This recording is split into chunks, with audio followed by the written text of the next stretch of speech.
Yay! Susan. Good morning. Good morning. How are you? Good. I'm glad you made it. Got Yeah, ourselves through that. it was a bit of a technical battle, but I'm here. Yeah. Excellent. Well, welcome to our 14th. Oh, I stumbled on that. 14th niche conversation of season 2. I'm Jessica DeWitt. I'm one of the editors here at the network in Canadian History and Environment. And today I am joined by Mel Hogan and Susan Cahill. Do you want to tell us more about yourselves?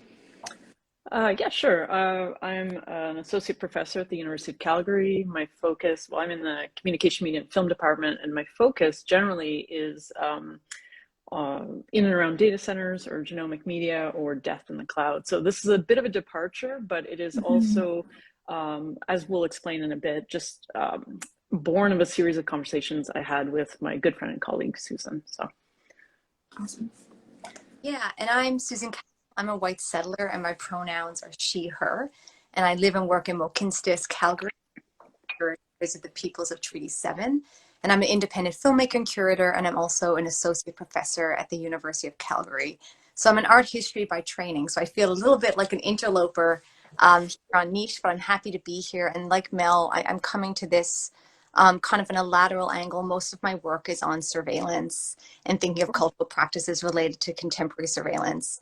But again, like Mel said, a lot of these conversations intersect with our work, and we kind of produce a realm of our collective research through this sheer dialogue we had with this piece. Yeah.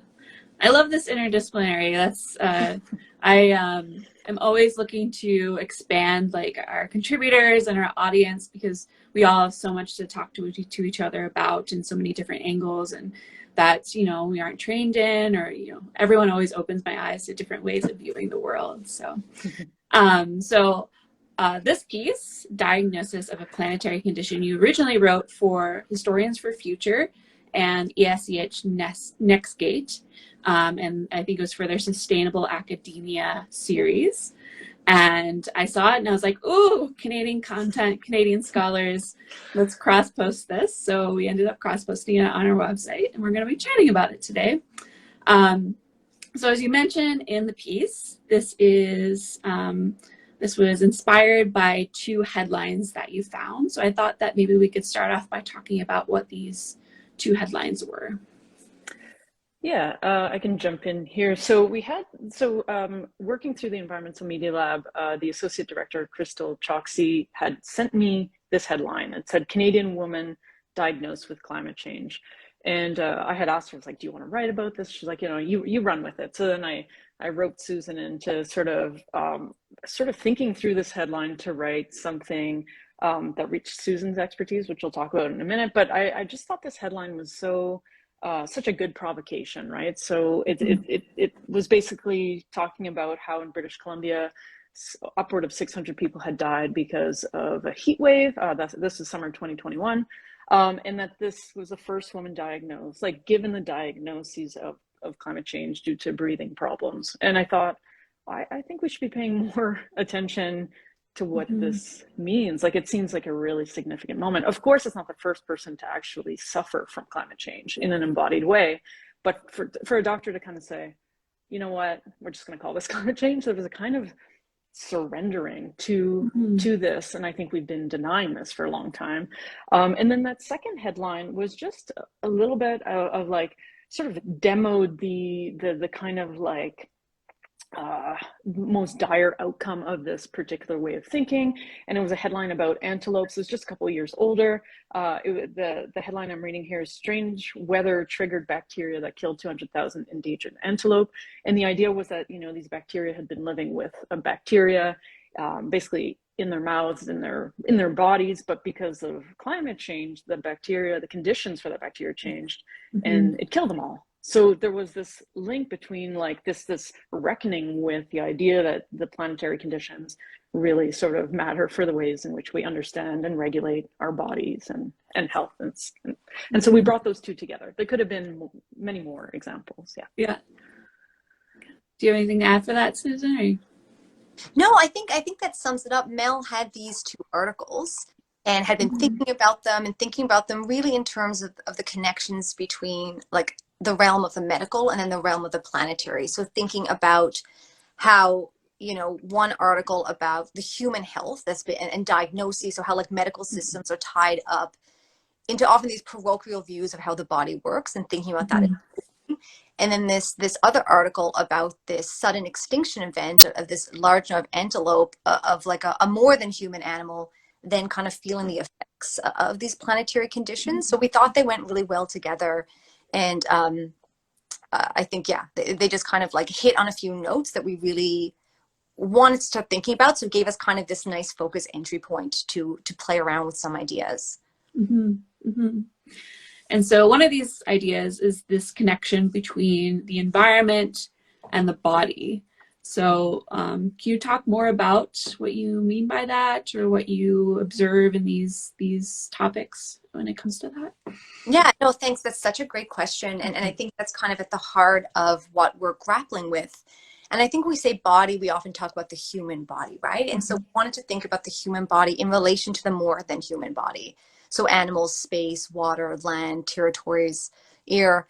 And these things have always been connected, right? But I think the white settler logic and epistemologies of conquest and domination deny these interconnections because they always elevate the human body, and particularly the white settler body, cis body, able body, right? Like all of these privileges, these categories, social categories of privilege above and beyond the environment. So I think what we wanted to think about in this article was that these things have always been interconnected, and there's been a lack of recognition of this interconnection, of these kinships, of these relationalities, because of the expectation through conquest, through domination, through colonial capitalist logics, the human body, and only, you know, certain privileged human bodies are able to dictate the conditions upon which they live, you know. And we started the article with a question, I think it was, how does white settler society envision its future?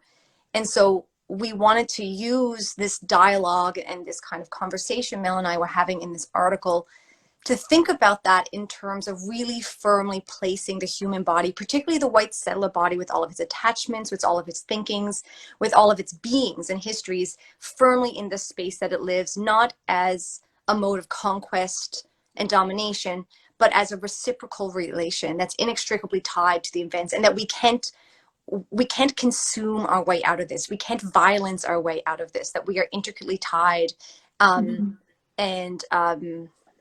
you know, interconnected and interrelationships with the planetary conditions and the systems that sustain it.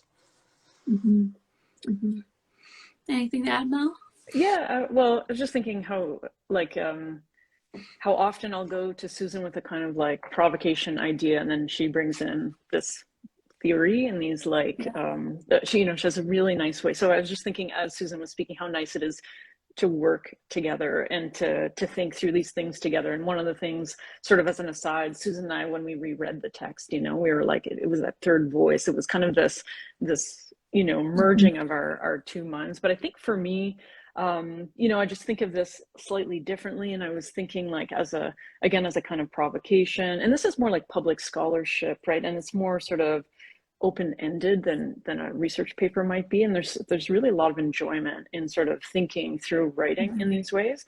But it was also, you know, probably in some ways about, you know, being in a pandemic, thinking about the interconnections of like, these kind of questions, but also sort of in this moment and what something like a pandemic might do to our thinking about our bodies in a particular set of conditions, and whether, you know, the virus is a product of white settler, you know, sort of colonial ways of managing the earth as we have been, or, you know, and I think, you know, we can speak about what we want to do in part 2, part 3 of this, because it's sort of the first in a series, but also the sort of turn to vaccines as a way to sort of like make our bodies withstand the conditions of the planet. And I, you know, in my other work, I think about how infrastructure is increasingly built in the image of climate change or to respond to it. So if we take data centers, which is just kind of my thing, now they're really built to withstand anything. And in fact, they come to serve as bunkers. That's where you go hide from the outside world. And I was thinking of this as well as a kind of like, you know, with advances in sort of health technologies, precision medicine, how we've lost control over the sort of nurture, the culture, the environment, and so now we're tinkering with sort of, you know, we're turning sort of the gaze inwards. And so it's just that relationship, I think, more in sort of exploratory, conceptual way.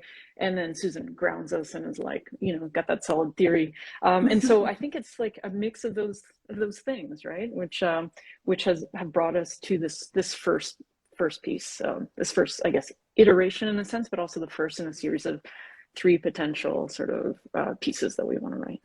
Mm-hmm. Mm-hmm. Cool. Yeah, and I like this emphasis on the white settler body because, particularly in the Canadian context text, when I'm thinking about climate change, you know, like it's Indigenous bodies, particularly up north, who are facing the ramifications of climate change most drastically and have been for a while now, right? And what does that mean? Does that mean that we take it more seriously as it filters down south and to hitting more white populations and getting it more difficult for us to ignore as white settlers? Absolutely. So yeah, so that kind of, Susan touched upon it, but I wanted to talk about a little bit more for the audience if they're not quite clear what this connection is. Like, what is settler colonialism, and how does this really like tie into this idea of climate change and the body and the environment? I'll just say a quick thing, Susan, then you can take it. But I think what you're saying is absolutely right. It's acknowledging that there are different temporalities to, you know, the effects of climate change. Some people have been living in and through these conditions for a very long time. And so, yes, of course, then when it hits like white settler, you know, privileged society, you know, I think there's sort of like a sense that it's happening now, or the threat is now, or we're on the precipice now. And that's very much a reflection of, you know, who counts in terms of measuring these kinds of things. And then we were thinking, as, you know, white settler scholars, what is our responsibility to sort of bring attention to this very thing that you just said.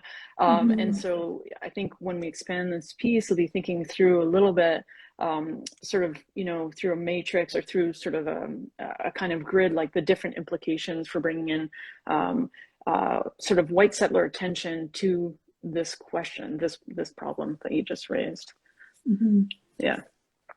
Yeah, no, I mean, I appreciate that question, and I agree with everything Mel said.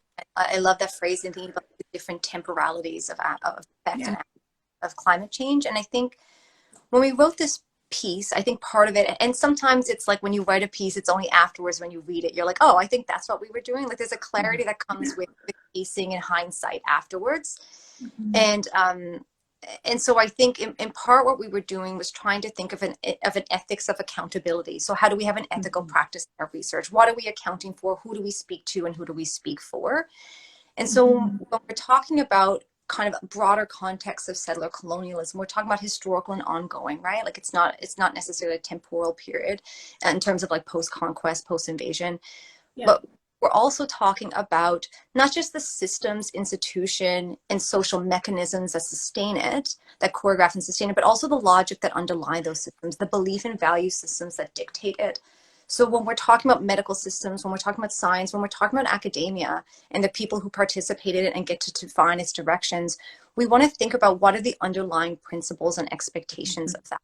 And so a lot of, I think some of the underlying foundations of some of this work is really thinking about how do we, like Mel and I think, but then more broadly to larger white settler audiences, more in academia and outside, you know, as a public scholarship piece, how do we have an ethical practice that ties what we study with how we study it? Like, what is our accountability publicly to ourselves and to our communities? And to really thinking about and to dismantle the systems of privilege that we have and to enact some change in it. Because I think Mel said it's so lovely. It's like with the data center, which I won't get into because I definitely that is like a fortress, is buttressing against, it's reactive to the conditions, so it's buttressing. So instead of like stepping back and saying, how did we get here and do we need to change our pathway? It's a forging ahead to buttress the decisions and the logic that underlies those decisions. And so I think Mel and I, what we're trying to think about a little bit, it's not an additive model of here's a problem, let's fix it.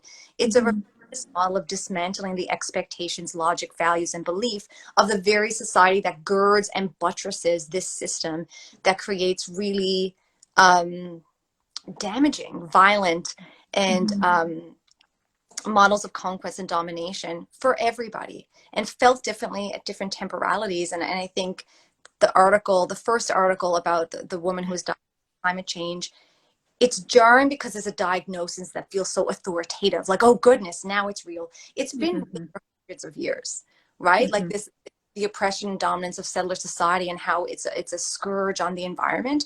It's been real for centuries, but now it's kind of being forefronted because of who it's affecting. And I think we need to rethink the logic that have gotten us here and stop kind of buttressing as a move forward with the same logic and expectations. Wow. Awesome. Yeah, I'm really loving this temporalities structure as well. It's making me think. I talked to Bathsheba DeMuth a couple weeks ago, and we were talking about the idea of apocalypse, and she posits that, you know, apocalyptic language, particularly when used by white settlers, is a way of escapism and to not actually deal with what's actually happening.